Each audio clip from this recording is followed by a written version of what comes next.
Flags will fly at half staff on Memorial Day. This is done to honor the hundreds of thousands who died serving in the US Armed Forces. Wars have been an enduring feature of human history, but what are the roots of war? In the last century, we witnessed two of the most destructive armed conflicts: the Great War of 1914 to 18, which became known as World War I, and within decades, another globe-spanning conflict, World War II. In just the last 2 decades, America became mired in 2 wars in the Middle East, in Afghanistan and in Iraq. And if we zoom out from the American experience and look at the last 2 weeks, the headlines were dominated by a war between Hamas, the Islamist group in Gaza, and Israel. When we reflect on significant wars, both past and present, what can we learn about the fundamental drivers of war? What conditions are necessary for peace? And what role, if any, does global trade have in the outbreak of wars? Our aim today is to take a philosophic perspective on these questions. We're going to discuss Ayn Rand's illuminating analysis of the roots of war. Welcome to the New Ideal podcast. My name is Elan Journo. I'm joined by my colleague Onkar Ghate. Hey, Onkar. Hi, Elan. So I thought we should start with a really wide question just to situate this issue, because the roots of war, that's not really a question people often ask themselves. And it's really important, nevertheless. It's something that I think if you want peace, which I think most people will sign on to, I can't imagine anyone who wouldn't, how do you actually avoid the conflicts? How do you get around that? And I think it's just one of these perennial questions that is hovering there, but isn't really addressed, and yet really important. Yeah, I remember I read Ayn Rand in high school. I started with Atlas Shrugged and The Fountainhead, and then I went on to read The Virtue of Selfishness and Capitalism, the Unknown Ideal. And the second essay in Capitalism, the Unknown Ideal is titled The Roots of War. And I remember being very startled by that essay, just because of the question that this is the question. And her view, in effect, is if you want to uproot war, eliminate it from the human affairs or human experience, you have to understand what its roots are if you're going to uproot it. And yet nobody really asked that question so directly.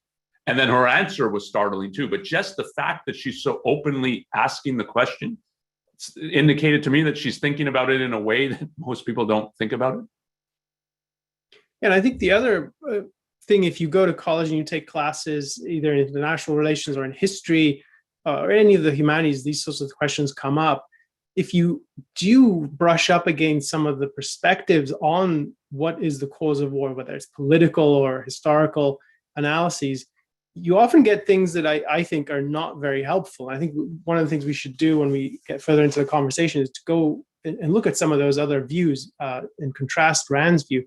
But for me, I agree. I think her essay, The Roots of War, which is sort of the focus of what we're going to talk about, is really enlightening and deep in the sense that this is a philosophic question. It isn't, you can look at wars in many different axes, right? There's historical analyses of what were the events preceding and the consequences during and so on. And that's important. And it can help you get to the roots of war. But if you want a wider perspective on the phenomenon, this really destructive phenomenon in human affairs, you need a philosophic perspective, which zooms out and gives you a wider framework, which I think this is what she does in the essay. Yeah, I think one aspect that is important to hit on is of why it's a philosophical issue. One way you could put it is, why do people think it's right to settle conflicts by means of brute force? So a war is, parties are in conflict and they're settling the conflict by blows, by killing each other. And is war the only phenomenon in which people settle conflicts by appeal to brute force or to physical force? And that, if you broaden it like that and think about it like that, and I think that's how she's thinking about it, you get quickly into philosophical issues. So let's dive into that. So how would you sum up in a headline, and then we'll unpack it a bit, what does she regard as the roots of war? And why is it plural? Is it the multi-cause phenomenon, or how does she think about this? Yeah, I think she thinks there's 2 main roots. So one of the points she makes early on, and I think most people would agree with this, that when you look across history, human history, most people in most centuries and in most wars don't want war.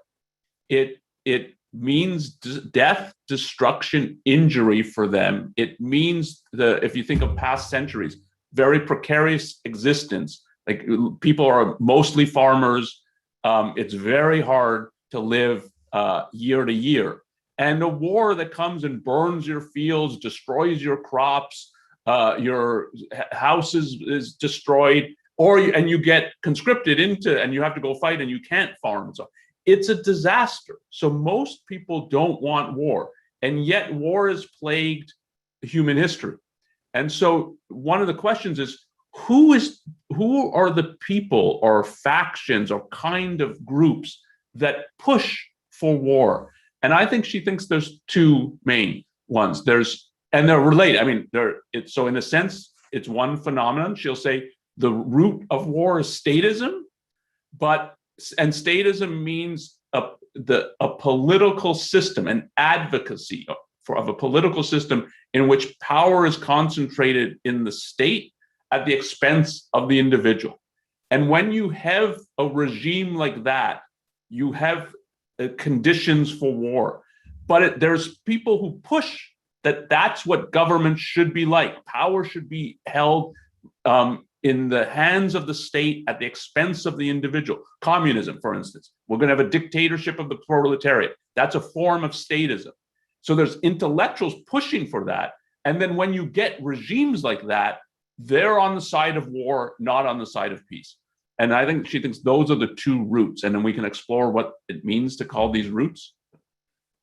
So let's talk a bit about statism, because it's a term that's common, or you can hear other people use it, but I think her conception of it is broader than most people's. If you look it up in the dictionary, in this particular aspect, which is it encompasses a wide range of kinds of political systems. So you gave the example of communism. I think she would definitely consider National Socialism, every form of socialism, every form of collectivism that leads to a kind of political organization that you would classify as statism. So it's not, it's a big umbrella that captures a lot of different kinds of phenomena. So the question then is, what do they have in common that justifies putting them together, and that you can say that their behavior is captured by that kind of thing? I find it helpful in thinking about this to get the contrast. So it's statism versus what? And for her, the way she conceptualizes it is it's statism versus capitalism. You can think of it a little bit differently. And I mean, she has a very unique and philosophical view of what capitalism is. So for Ayn Rand, capitalism is the system in which the rights of the individual are fully respected and fully secured. So if you think of it in that terms, and more like the Declaration of Independence, governments, which means proper governments, are instituted among men to secure their individual rights. The contrast is any form of statism, the rights of the individual are not respected in whole or in part. And the contrast is in a capitalist or a system in which the individual rights of the citizens are fully respected and fully protected by the actual government.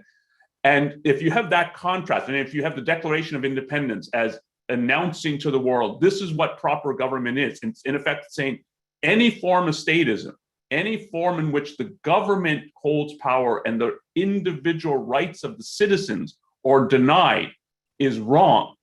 And if that's what she's referring to as statism, and I would put one other, you brought up earlier about the Middle East and the war going on, and there's a sort of ceasefire, but the war going on, and indeed going on for decades in the Middle East, I would put theocracy as a form of statism. Again, the power is in the hands now here of a clerical elite, and the individual rights of Iranian citizens are not recognized, respected, or protected by the regime.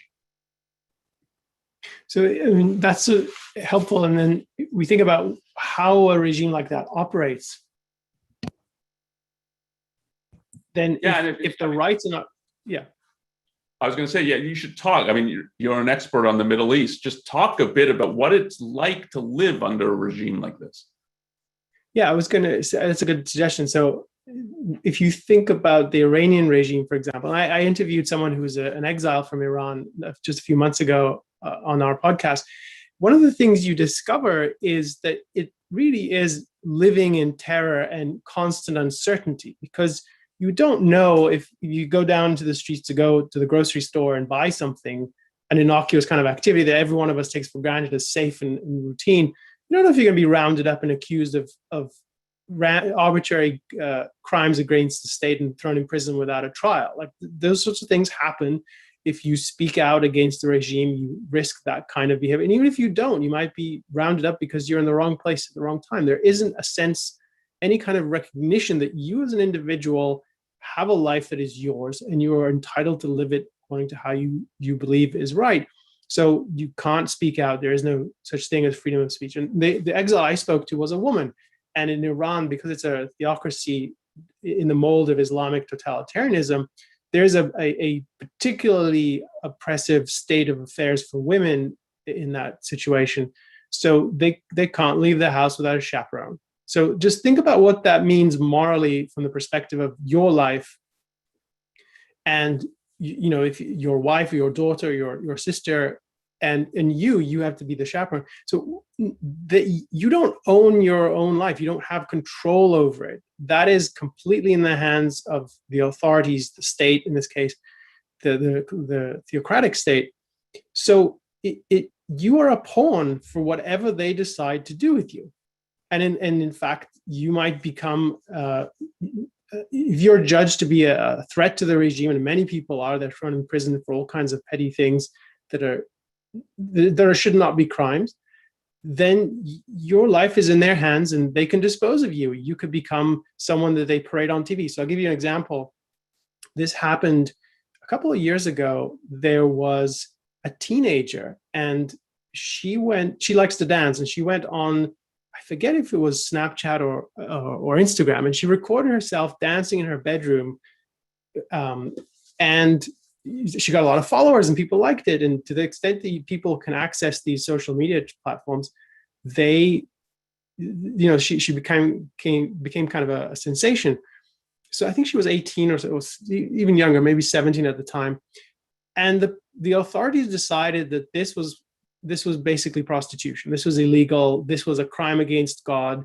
So they rounded her up for the crime of dancing in her own bedroom and sharing it with her friends. Which how many American teenagers do that? I mean, that is what TikTok is, right? So she was then pulled onto TV in tears and made to confess her crime and shamed publicly, and her family was shamed publicly. Now, so what is the point of doing this to a teenager? It's to drum into everyone, including her, but everyone watching on TV, watching her coerced confession, that your life is not yours. You don't have any say over what you do. We can see what you do. We can decide what's right and what's wrong, and we will punish you if you disobey. So it's really robbing you of any sense of autonomy of your life, never mind freedom. So this kind of exploitation and really dehumanizing people when you treat them this way. And that's just one minor concrete, which I think is really innocuous. There's nothing in what she did that could even threaten the stability of the regime. You can't say that she's a spy. You can't say she's fomenting revolution. There's nothing remotely close to that. And of course, if you are a critic of the regime, the penalties just rise. Now, this is Iran. We could talk about Saudi Arabia. We could talk about a whole range of countries in the Middle East that have some version of statism, whether it's a authoritarian regime, whether it's a military dictatorship or theocracy. But the common denominator is your life belongs to the rulers, and whether it's the collective or the theocratic elite or the strongman, and they decide what happens to you. So in that kind of context where your life is held to be cheap, that you can see how this integrates with why a regime like this, why a statist regime, if it doesn't respect its own right, and this is, now I'm bringing in Ayn Rand's analysis, the beginnings of it, if the regime does no respect, no even inkling of respect for the rights of its own citizens, why expect it to respect the rights of anybody beyond its borders? And I think this is part of her. So it's a way into her view of what how a statism operates as an ideological factor in the roots of war.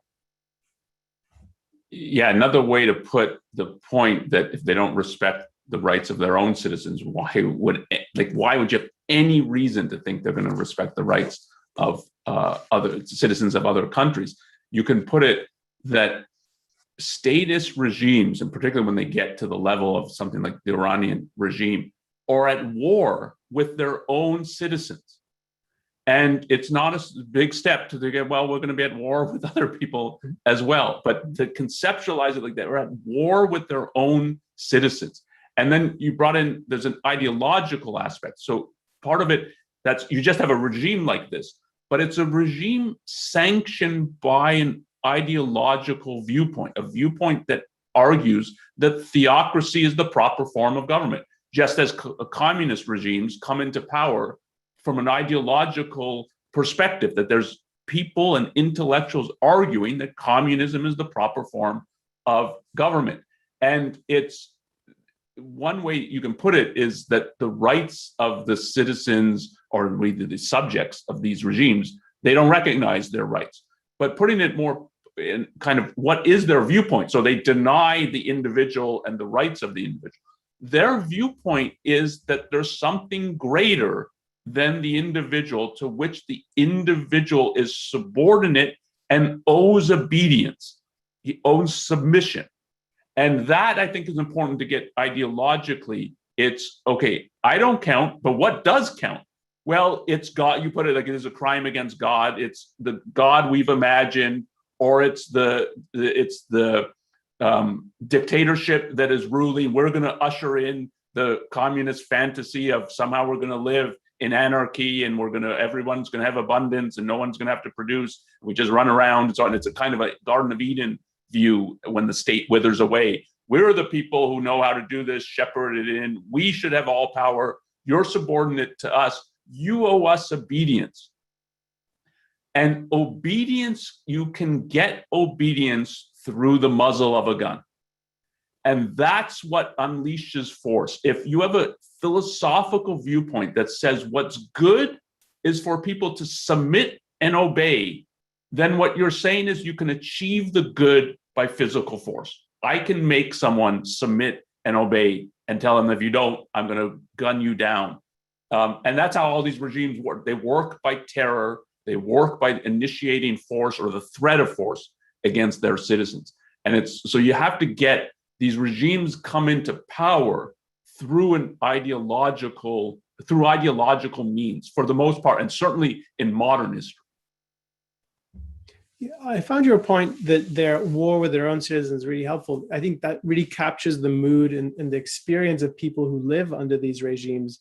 It isn't always, or even most of the time, open warfare. But if you think about how protesters are treated, so a number of times in the last 20 years, there have been spontaneous protests in Iran. There was a green movement about 12 years ago. And more recently, there have been other protests. So students have been protesting at various points throughout their experience under the existing regime. You know, we've seen protests in the United States and there are complaints about how the police handle them in various places.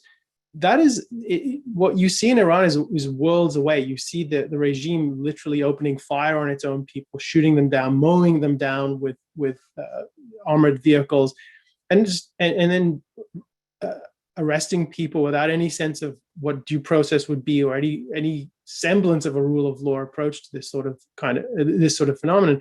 And so let's take a different example here. Because I think it's relevant that these regimes are really not stable in the sense that your view of the government is one as, okay, it's there to help me in some important way to keep me free. That this is how we think of our government here in the US. It's this constant sense of conflict between you and the state because the state really has no respect for your rights. It expects you to obey whatever arbitrary claims or demands are put to you, whether it's, petty bribery with the police where they pull you over because you haven't been speeding, but you have to pay them to get out of it, whether there's a shakedown in the marketplace where you're selling your wares, or whether it's even worse kind of levels of corruption and intimidation, or if it's political where you're being critical of the regime and that is not tolerated. There's this constant sense of impending retribution from the regime, and in that sense, I think it's really helpful as a way into this issue to see that this kind of hostility to human life within the borders is really pronounced, and it's sort of characteristic, and it sometimes it's low level, and people just seem to cope with certain levels of authoritarianism, and but there's this simmering feeling under the surface. It often breaks out into violent clashes, but it's so the important thing is not that it's a constant civil war between the state and the people. That's not the point. The point is that it's a kind of it's a certain mood and relationship between the individuals and the state, and it's fundamentally this moral perspective that you were characterizing. It's you have to obey whenever we say and whatever we say, as crazy or as outlandish as it might be. Whatever news report we feed you, you have to swallow that and parrot it back to us to prove that you believe what we want you to believe. And I think if you just project what that really looks like, it's hard to do unless you have some deep knowledge of it, but project what it looks like. That is, a regime like that, what can you really expect from it? And I don't think you can expect from it it can't coexist with its own people because it's constantly trying to crush them. Why would it coexist with anyone else? So that kind of leaves open. I think this is where it's helpful to bring the ideological dimension back in, because I think that it isn't just that they have no respect for their own people. It's the more ideological the regimes are, the more I think you see them viewing themselves as justified in taking violent action against others, and because there's some there's sort of a rationalization for it, an ideological basis for doing that. And I think there's an interesting point in Ayn Rand's essay that we've been talking about, where she says, and this is one of the things I can see why you found it stalling. I find it really bracing. She has this point: statism needs war. A free country does not. And I think that the word "needs" there is doing a lot of work. It's really capturing something deep about what statism is and how it operates. So maybe we should talk a bit about that and some of the historical context that she brings in to sort of illustrate her point.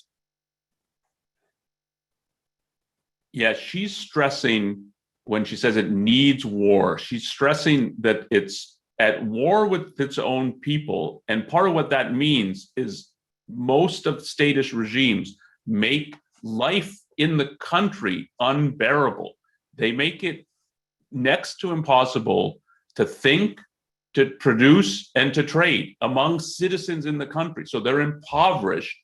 They're going, either they're not progressing, sometimes they're retrogressing.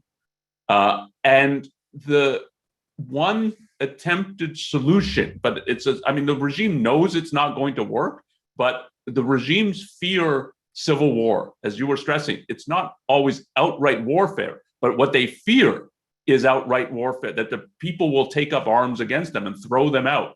So they do all kinds of things to try to prevent that from happening. And one is to attack other countries and to say, partly to loot them, but I think there's another aspect to it. It's to, you could put it, it's too weak to put it, it's to distract the citizens. So it's like, don't worry about your problems because we got a war. So the fact that you are impoverished in this country, but it's too weak to put it as distract, because I think what it is what it's trying to erect is another enemy. Don't view us as the enemy who you have to overthrow. We're at war with these people. This is our whole problem, and these are the people creating the problems. So it's to get, because I think these regimes are very tribal in their whole atmosphere, and it's to get, oh no, there's an outside enemy that we should all be rallying against. And that is a means of them trying to stay in power. And it's, I mean, you said, what are some of the things she brings up as examples of this? One is World War II. Like what is the cause of World War II? Who started it? The Nazis and the Soviets in a pact to invade Poland. And these are the two most statist regimes at the time in Europe, ganging up on a little country to loot it. And she views like, this is, what else would they do but something like this, given their whole ideological viewpoint. And people viewed it as communists versus not, like they view each other as enemies and they're at the throats of one another. Her view is, no, they're essentially the same. She wasn't surprised by they have a pact to invade another country when the world was, oh my God, how can they be teamed up now? But her view is much more philosophical about what's driving it. I take your point about the way the external enemy functions. I think that comes up in her discussion of tribalism in another essay. I think it's Global Balkanization. So you just to give us some examples here. So I think one of the reasons that people in these countries want an external enemy, as you said, is to have not a distraction, but just pointing at another enemy so to take the heat off themselves. This is, so just to give a concrete under this. So I've written a book about the Israeli-Palestinian conflict and the history of it. And so I'm not going to be able to sort of present that whole picture here, but one of the things that I take away from that analysis and that you can find in the book is that many of the conflicts that Israel has been in with its neighbors from the beginning, from its independence, a major factor has been this dynamic of really statist regimes nearby looking at Israel and using it as, well, you are now the enemy, and we're going to orient our whole society towards a war against you, and we're going to revile you at every opportunity. We're going to flood our airwaves and our newspapers with all the ways in which we see you as the enemy. And if you think, so one of the episodes I describe in the book is the war that erupted at the time of Israel's independence in 1948. It's a complicated war. There are two sides, two fronts to it. One is internal and one is the external. So it's the external one that I think is the most telling in this respect. So you get 5 Arab states deciding to invade to prevent Israel from becoming an independent state. And one of the things you find as you read into this history is that as much as it's now seen as they were fighting to vindicate the rights of the Palestinians, who they felt were not well treated and were going to be cheated out of land that they should have had, that's really it's a veneer or a sideshow. It's not really the essential of what happened.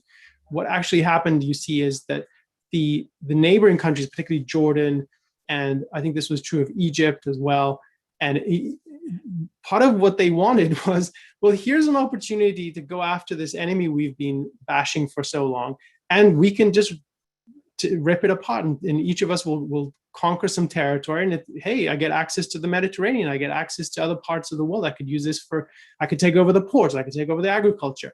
And now when you think about how much of it has been developed, so there really was a salient feature of that particular conflict was the desire for conquest by these statist regimes, that if you looked at them on paper in terms of the military threats, like if you think, okay, is Israel really in 1948, is it really capable of doing harm to these other countries? Could it do what they're doing to it in terms of the military strength?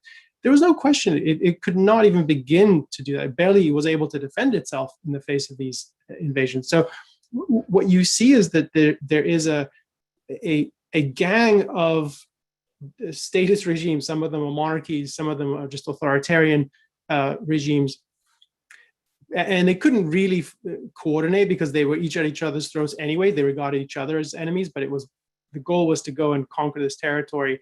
And then one of the reasons they weren't successful in the battlefield is because they didn't really want to cooperate. They weren't after a common goal concerning the Palestinians. It was really a war of conquest, which failed. But it's really telling that this fits the sort of dynamic where a statist regime reviles an external enemy and then uses that as a way to go to war and sort of rally its people towards that. And for decades afterwards, it still is in many of these countries. Israel is presented as an enemy. And if you really dig into, well, what really has it done? What has it done to you? How can you justify this as an evaluation? It falls apart. It's built on conspiracy theories. It's built on myths, and it's built on lies in order to orient the people in these countries whose government is oppressing them, to orient them to, well, that's really the enemy you should be worried about, not what we're doing to you. Forget that. This is small fry. And I think it's really part of the MO of the Iranian regime too. Just to give one final concrete, someone I spoke to told me that there are three pillars in Iran. One is the way they treat women, one is the hatred towards America, and one is the hatred toward Israel. And without those three, if they treated women fairly and if they treated America and Israel as allies or as non-threats, there would be nothing left of the country, because they wouldn't be able to orient their people away from their own misery and the way in which they're being oppressed. And it would really sort of, these have become defining features of the way the regime thinks about itself and tries to teach people to think about their own place in it. And it's telling that this is all one way. So you don't go to Israel and find the Israeli press and government saying, all our problems are because of the Jordanians and the Egyptians, and if only we could get rid of them, we would solve everything. There's no parallel at all like that. And that tells you the difference between a semi-free country that has a basic respect for individual rights and countries that don't, and the way that they have to try to delude their citizens by propaganda. I think another interesting case of where this is going on in today's world is with China. That it's an authoritarian regime. It's in some ways not as brutal as some of other authoritarian regimes that we've seen. So there's economic development and so on in China, but there is this constant worry on the part of the regime that if the people realize we're the problem, like if they had a government like Canada's or the US or Germany's, they would be 10 times more prosperous than what they are now, that the government is in essence repressing them. If they're frightened by that possibility that the Chinese citizens will grasp, yeah, the government's not actually our ally, it's our enemy.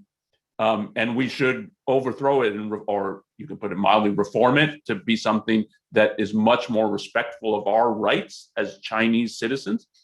And the part of the warmongering with Taiwan, so I think, is trying to get people to think, forget about your own lives. You should care about the Chinese state and this national kind of fervor, and look at this renegade province. We've got to get it back, and so on. And this is what, and then we would be the true Chinese and fulfilling our historic mission. And it's again that there's this cause, there's this above the individual, and it's trying to get them stop thinking about your own life and whether the government is pro your life or anti your life, and focus on something else, something external. I'm fearful in the next 10, 20 years, there will be war between China and Taiwan, and the West will abdicate its responsibilities in that regard. But it's the same, I think you see the same dynamic of why the Chinese government would be interested in war with Taiwan, whereas the Chinese citizens, I mean, they trade some with Taiwan. So the idea like we want war and we want them killing us and us killing them, it's not present, but it is for the regime. So I wonder, I know we have some questions stacking up we should get to. I wonder if we should just talk a bit about how, just to differentiate Ayn Rand's view, and maybe encapsulate it, but differentiate it from a few views out there, because I want to stress how not only is it incisive, and I think it gets to the heart of the issue in my view, but it really is radical in that it stands apart from a lot of the things you would find if you were trying to understand this issue in a more philosophical way. So let's talk a bit about, I think the most obvious contrast maybe is with what people might encounter if they read certain publications or if they go to college and take certain classes, this kind of Marxist or socialist account of what gives rise to wars. And this is something she addresses, I think, indirectly in the article. She doesn't quite frame it this way, but this is a view she acknowledges people might have. And this is the idea that capitalism, as conceived by the socialists, capitalism needs war. It needs wars in order to gain new markets. And then there's sort of a wrinkle or another aspect that comes along with this, and it's the idea that financiers and weapons makers, so if you think about all the industries involved in equipping a military, they have a huge profit advantage if there's a war. So they are the ones who will stir the pot and kind of create friction in order to get countries into war, so that they can make a profit. And then you can think of this as a sort of a small case of how capitalism is really just driven by the short-term desire for profits, regardless of the consequences. And I hope I'm capturing it accurately. I don't know is there any aspects you think are worth adding to that characterization of it? No, I think that captures it. And particularly the philosophical perspective is that, so she's arguing that statism is the root of war. And you could put it to encapsulate the view at a philosophical level. They're arguing that capitalism is the root of war. And then there's various details of how that works out, but that's the essence of the position. And if I understand her view correctly, it's absurd that if you understand what capitalism is about, it's precisely the system and the only system where all of the incentives are pointing in the opposite direction. They're pointing towards how can we find ways to coexist peacefully with others so we can trade with them and benefit from their knowledge and their experience and their innovations, and avoid the inordinately costly and destructive experience of a war. I don't think there's any advantage in a war. And if you actually look, you probably know this better than I do. If you think about the economic analysis of what happens in a war, yes, the economy you can show graphs where the unemployment goes down to almost zero because everyone's needed in the factories, and there's all kinds of ways you can graph this to show the economy is humming and so forth. But all of that is fundamentally misallocated in the sense that how much better would it be if all those minds, all those resources, all those manpower hours were put towards productive ends as opposed to eliminating a negative, which is supporting the military in actions for self-defense. Now, obviously, self-defense is important and you have to do it if you're facing that. But the idea that you would have an incentive to orient your economy towards creating things that just end up the bullets and bombs, which are just they explode. They're there to be used, and there isn't any benefit to them beyond sort of winning the war. I think that's exactly backwards. When you have a rational conception of what your interests are, and you understand them, I think in a framework that is, if you take it out of the sort of socialist Marxist framework of what self-interest looks like, I think then you can see that this is completely crazy. Like, no one would choose this. Yeah, and at that kind of economic level, the idea that war stimulates the economy, you have to be detached from reality to think that, because war is destruction. It's blowing up things and killing people. And if that stimulated the economy, you don't need a foreign opponent. Why don't we blow up the Hoover Dam, the Brooklyn Bridge, and so on, bombs, blow up some buildings, and so on, and that will stimulate our economy. And if you put it at that level, everyone will get, no, that doesn't stimulate anything. That's just destruction. And that's what war is. And it's why productive people think of it as destruction and want to avoid it. And if capitalism is the system of production, it's the system of encouraging people to think of themselves as producers, other people as producers, and that what I want to do is trade with them when we find it mutually beneficial, not kill one another. So at a political level, it's fundamentally, and an economic level, fundamentally opposed to war and to destruction. And one of the ways you can see that in today's world, you brought up World War I, World War II at the opening, like the 20th century, racked by two global conflicts. People like to disparage globalization, but the globalization that has happened in the last 50 years, that I mean, just think of the products you have at home, just the food coming from almost every region of the world, from kiwis from New Zealand, mangoes from South America, and so if you're just thinking fruits.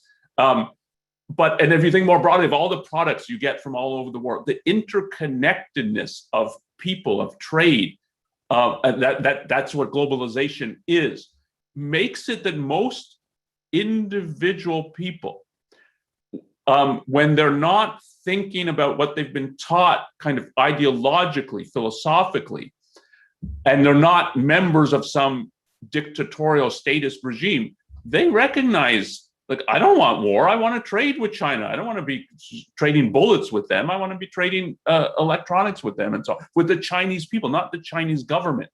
And that's true throughout the world. And that we haven't had a global conflict since World War II. I think part of the reason is the economic globalization makes individual people throughout the world more on the premise, at least implicitly, yeah, war would be really bad for me, for everyone I respect and love, and for the world. And that is true in a world that's more productive and trading throughout. So it's apart from that kind of just the economic benefits that globalization brings, the fact that it pushes against global wars is a byproduct of it that is enormously significant. And this was a point she made, that when you compare the 19th century to the 20th century, the 19th century pretty much like after the Napoleonic Wars doesn't have a global conflict. And you only get a global conflict about 100 years later, from 1814 to 1914, when statism is on the rise throughout the world. And ideologically, like, everybody thinks, no, individualism is passé, individual rights, that doesn't make any sense philosophically. We're not atomistic individuals. We should be living for the nation, for the proletariat, for the Nazi race. And so the individual doesn't count. The state is what counts. Then you get a global conflict. And then another global conflict after that. So let me raise another kind of example that people might think of, or that's been in our culture for a while, and that it's worth differentiating Ayn Rand's view from. So, one way to capture her view, as you put it, is that freedom doesn't need war. Freedom is a solution to war. You just give us an example of how globalized trade has made it such that there's so many reasons not to go to war and to find ways to collaborate and trade with people. So one view out there that is, this was something that the Clinton administration had sympathy for and used to voice, and then the Bush administration, the George W. Bush administration, adopted in a significant way and made to the centerpiece of its administration. This is the idea that's sometimes captured by the soundbite: democracies don't fight each other; they don't go to war against each other. And the idea is that the more democratic countries there are, the more peaceful things will be. And so the Bush administration took this on, and this became the Middle East after 9/11. So, I don't find it plausible this is similar, but you can see how it might be. There are points of contact, at least, in that she thinks freedom is a solution, and George W. Bush was all about the forward strategy for freedom and the idea of freedom is going to bring so many good things to the Middle East and thereby to the rest of us. So we've talked about this previously, but I think it's worth just capturing in essentials how this differs from Ayn Rand's view. Yeah, let me say something about the philosophical, and then you can say how it played out, for instance, in our disastrous wars in Iraq and Afghanistan. It's the best spin you can put on it is it's an equivocation on democracy. So if you're using democracy as a synonym for a basically free country, so it's a synonym for the kind of government, and they're different in their particulars. But what's similar about the government in the United States, the government in Canada, the government in Israel, the government in New Zealand, the government in Australia, and you want to say, okay, these are democracies. What you're trying to capture is they're basically free. They basically respect the rights of their citizens. The government is there to secure rights. Now, I say basically because that's no longer fully true. No one accepts the Declaration of Independence in the sense of saying this is the function and only function of government, to secure and protect the rights of its citizens. So all these governments have more power than they should, and in various ways, I think, trespass on the rights of their citizens. But their still basic orientation is we're supposed to be the agent of our citizen, we're representatives of them, and so on. If you're using democracy to try to capture that, then you're trying to capture that they're basically free countries. But then if you take, well, okay, but the essence of a democracy is they vote for their leaders. And that's all. Like, that's basically, if you can implement that, then you've got a democracy. And then you wonder, like, why doesn't a country that votes in someone, why doesn't it function like Canada or the United States? You don't understand all the underpinnings of freedom. If you really think that if you just give people that they can vote for their leader, that's all that happens. And I mean, people voted for Hitler. It didn't stop Germany from being a warmonger. So it equivocates on those. And her point is free or semi-free nations are not warmongering. It's true that they're not. Canada and the US, I think, has the longest international border. And there hasn't been a war for 200 years between the two nations because they're basically free. But you're misconceptualizing it if you say, okay, and it's democracy, and what that means is voting. So the essence of is if there's voting in a country, it won't be a warmonger. You mentioned that how this played out. And so in a book that we brought out in 2009 called Winning the Unwinnable War, and then another book that we brought out in 2016 called Failing to Confront Islamic Totalitarianism, what we show in those books is the destructive consequences of the Bush administration's crusade for democracy. And I think you captured it well in that it might even be too charitable to say there's an equivocation on democracy. I don't think there's really thinking about what democracy is, and is that even what did it take for those kinds of governments to arise here in the first place, and then what would it take anywhere for them to arise? I think there was a major dose of wishful thinking that this could be replicated. So the idea behind the Bush administration's doctrine was, as you put it, just bring elections, and elections are the primary feature or the essential feature of these sorts of societies. And if you do that, then you will have freedom, and the Middle East would not be a mess of countries fighting against each other, because they would then be, quote, democracies, unquote. Well, the striking thing is that people vote for, when they're given the vote, they vote for what they believe is the right kind of government. And that was the big fact that was being evaded, which is throughout the Middle East, a major ideological force was a kind of statism, which is the Islamist movement, or the ideology of Islamic totalitarianism embodied in Saudi Arabia, in Iran, in a number of movements and groups, Al-Qaeda being the most well known at the time. And when you gave people the vote, what they voted for are people who, as closely as they could legally, advocated for those kinds of ideas, that the state should be under Islamic rule. And in some cases, take the Palestinian territories, take Egypt, where there were elections, all of them pressured into happening by the United States. And Iraq, the sort of the centerpiece of this whole approach. In Iraq, what you got is a cluster of various parties, most of them, if not all of them, influenced by Iran, if not completely controlled by Iran. And they were advocating the kind of regime that Iran has. And actually, this is just most of them. There were other many groups, but the ones that gained the most power were Iranian allied. And what you get in the Palestinian territories is a landslide victory for Hamas, the Islamist faction that has become the vanguard of the Palestinian movement. The same thing happened in Egypt. This was not a full election. This was sort of the beginnings of what they were willing to do in 2005. And the Muslim Brotherhood gained an extraordinary number of seats in the representative government, which is a joke because it was still a dictatorship.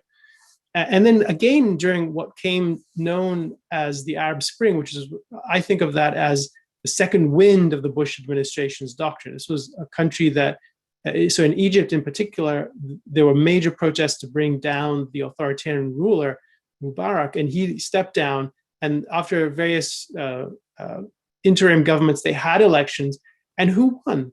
The Muslim Brotherhood not only won a large number of the votes, they actually ascended to power and gained control of the regime. So what I think these examples illustrate is that if you want a free society, you have to understand that freedom is a product and that it rests on certain ideas. And unless you have those ideas, principally the idea that individual is sovereign, that his life matters, and that freedom is the condition under which individuals can thrive, and that the people should be able to coexist with one another without force. And that's what the government is there to do, is to eliminate force from human relationships.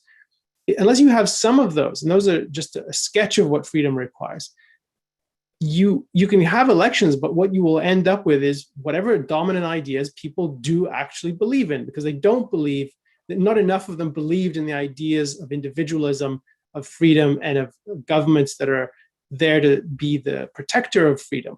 And I think this is I thought of it as a slow motion disaster because this was predictable. We foresaw this. We argued against this at the beginning of the process. We argued when it was starting to be proven right, and we were arguing about this afterwards. It was a major setback for America, because what it did is it empowered the worst elements in the Middle East by giving them the legitimacy of gaining power through elections and through what are seemingly legitimate means. So this is I think one of the farthest places you can go from what Ayn Rand's view actually is.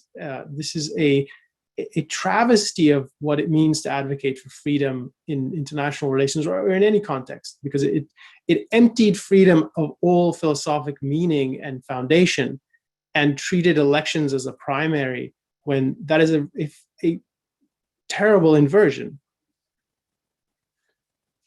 If we go back to the roots of war, you said it's charitable, call it equivocation, which I agree. It's the kind of kindest spin you can put on it. But from looking at the US foreign policy after 9/11, it's an evasion of the roots of war. And if you think just of what you're bringing up in the Middle East, we'll bring democracy there. It's if the two roots are statist regimes, which the kind of better characterization, a characterization Ayn Rand uses a lot, is their gangs. It's a gang that's ruling a territory, and they engage in gang warfare with other gangs trying to rule the territory. And that's part of what happens with the Palestinian Authority battling Hamas and Hezbollah and so on. If you're bringing power to gangs and you give them an ideological sanction that you say, yes, no, your ideas are not the problem. No, Islam's a religion of peace, and that you can hold that you want submission and obedience from everyone. Yeah, that's good. So you give the two roots are you have an ideological root pushing that what is proper is not the individual, his life, his happiness. Politically, it's not respect for his life, happiness, pursuit of happiness, his rights. Its power should be in the hands of a state. It should wield total power. And then you say, yeah, and you can vote for people like Arafat and Hamas and Hezbollah. Yeah, it doesn't matter that they're killers and rulers of gangs and so on. You put and then you're going to say this is going to end war.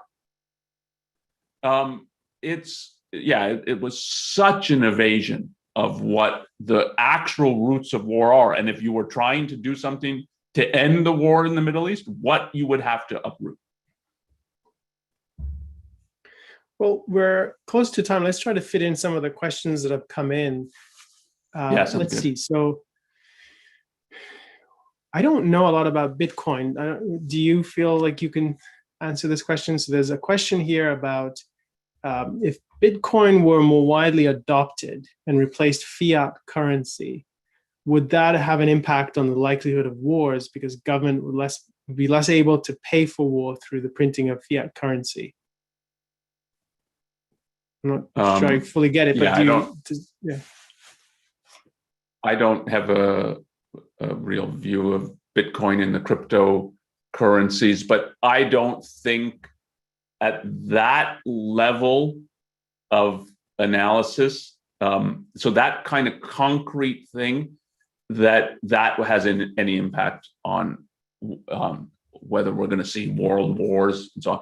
It's what is the dominant ideologies that are rising and giving sanction to political forms of organization. And we're in the presence, I think, worldwide of a rise in authoritarianism, which is a form of statism.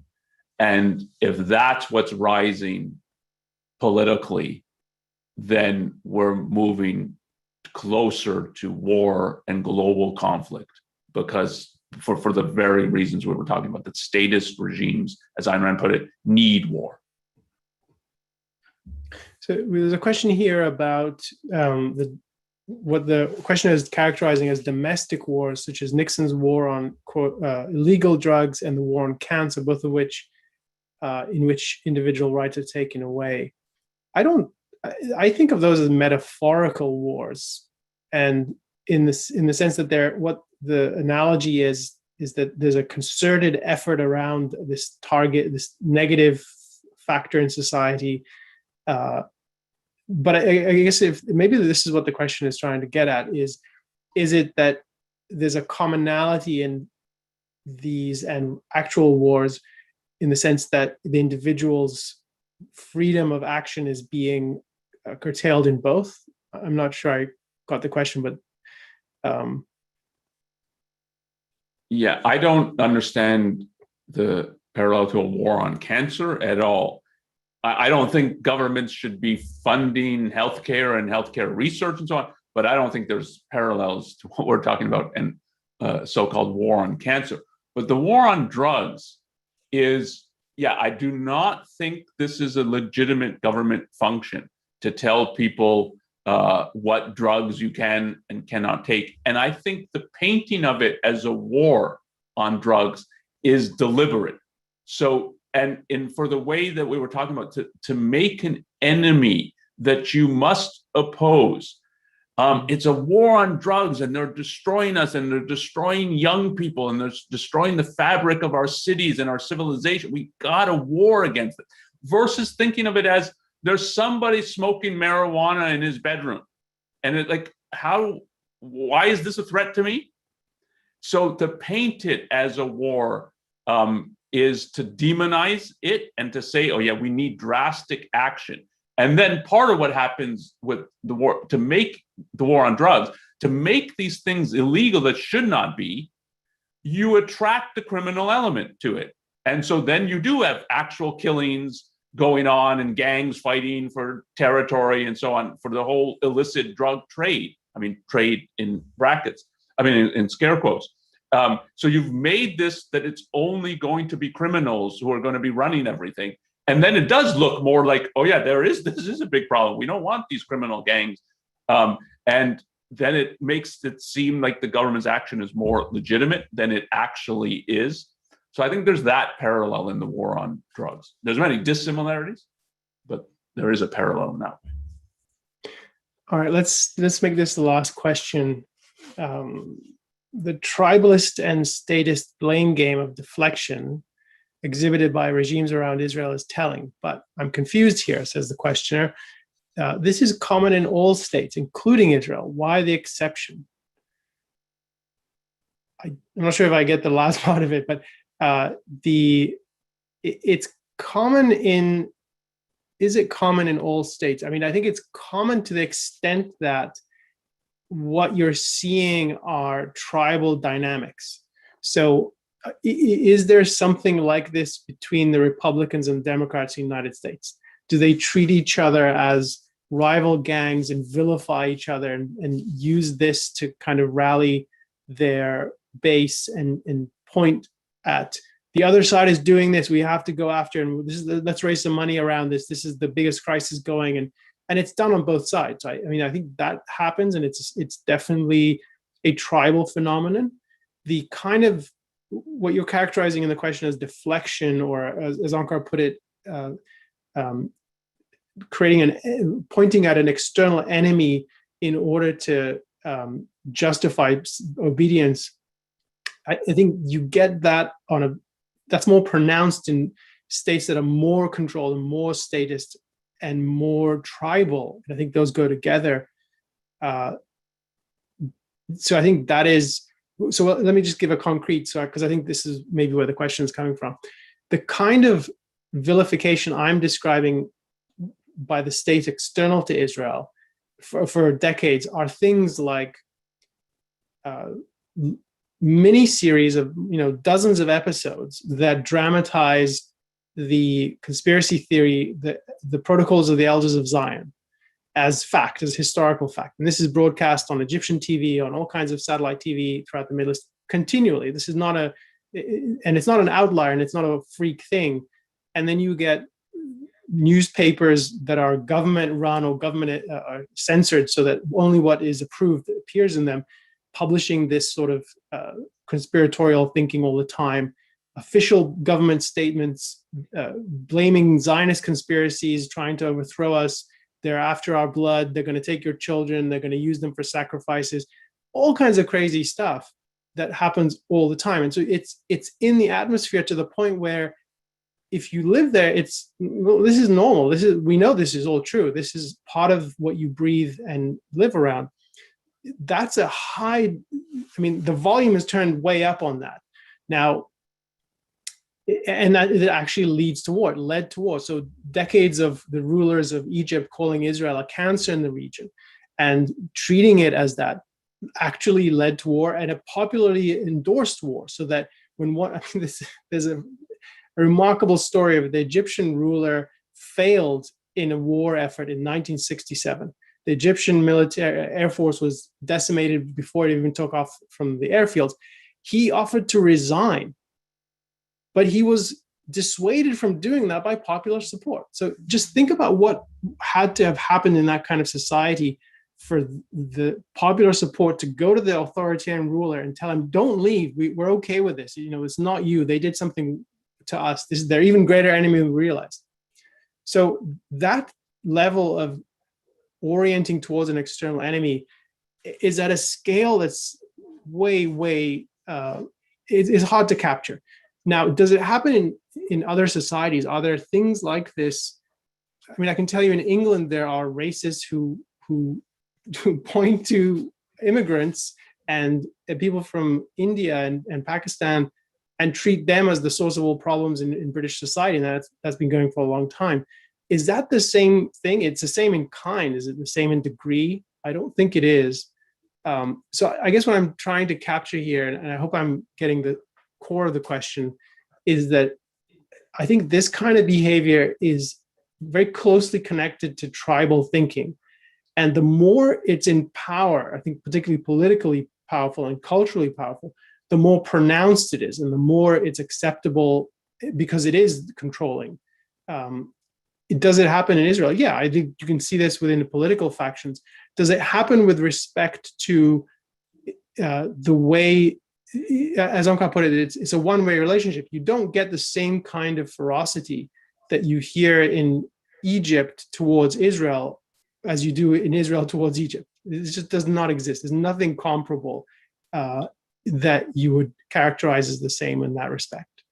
That's just, that's well documented. You could take a look at that. Do you think, I'm not sure I fully got the question. Do you want to add to that? Well, I think that last part is crucial to the answer, so that you're dealing with a different phenomenon. It has some similarities. There's tribal thinking in free countries and so on, but when it's at the level that it has political ascendancy, and it's the regimes can do this, and the regimes can do it. I was going to say they can do it with impunity, but it's worse than that. The regimes are respected because they do this. And if they didn't do this, they would not be respected. So the way the regimes in the Middle East, too many of them, demonize Israel and the Jews, or the way the Nazis demonized the Jews, it's not like this didn't lose them power, it gained them power. Or to take a different kind of case, and here it's like, if you had brought up earlier, Elan, that if you don't have any experience with statist regimes, it's hard to project what it's like in them. If you take the Hutus and the Tutsis, if you've ever listened to some of the radio broadcasts that were broadcast about demonizing the people, and that this is on the radio, government networks kind of thing, and this doesn't completely discredit the people doing it. It's rather, oh yeah, this is good what they're doing. And if you're in an atmosphere like that, it's nothing like when our government, there's some scandal going on, and then they start talking about something else to try to deflect the attention from, don't pay too much attention because look at this, what's happening over here. We got a drought in California or something. Yeah, there's that kind of deflection. It's not the same phenomenon.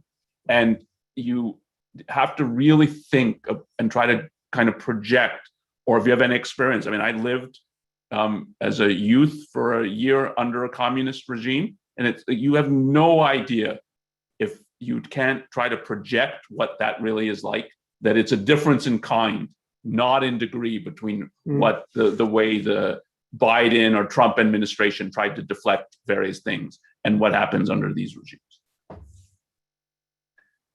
Well, let's draw a line here. Thanks for everyone joining us today on this live stream. We are glad to have you. Thanks for all your questions. I can see we didn't get through all of them, but I should mention that as soon as we end this live stream, I'm going to hop into Clubhouse and we'll be joined by my colleague, Ben Bayer, and we're going to continue the conversation here. We're happy to take more of your questions. We might bring up some of the questions that were asked and discuss them. And that is happening in just a moment or two. So Clubhouse is now available, I think, not only for iPhones, but also for Android. So more people should be able to join. We hope to see you there. And as always, we welcome you to join us next time. We have another episode next week. I think that I should mention the resources before we wrap up. And that is, we've been talking about Ayn Rand's essay, The Roots of War, which you can find in her book, Capitalism, the Unknown Ideal. And we've got a short link you can find, bit.ly/The Roots of War. And you can find, I think that takes you to a page on the Ayn Rand Institute's website where this essay can be found, and you can read it there. So we hope you'll take a look at that. There's a lot more in the essay than we've been able to cover in this discussion. And I strongly recommend you take a look at that. I think there's a lot to learn from it. And if you're watching us on YouTube, please subscribe and click the bell so you get notifications. We would love for you to tell us what you think. Do you like this video? Leave a comment. We'd love to see what you have to say. And this all helps us reach new audiences by elevating this video. If you're watching on another platform like Facebook, please like this video, share it, tell your friends. That helps us reach more people, and we hope you'll help us do that. Finally, if you have suggestions or feedback, we'd love to hear from you. You can email us, newideal@aynrand.org. We try to respond to everything. We do read everything, and many times the questions prompt these conversations, these podcast episodes. So we welcome your suggestions if you have them.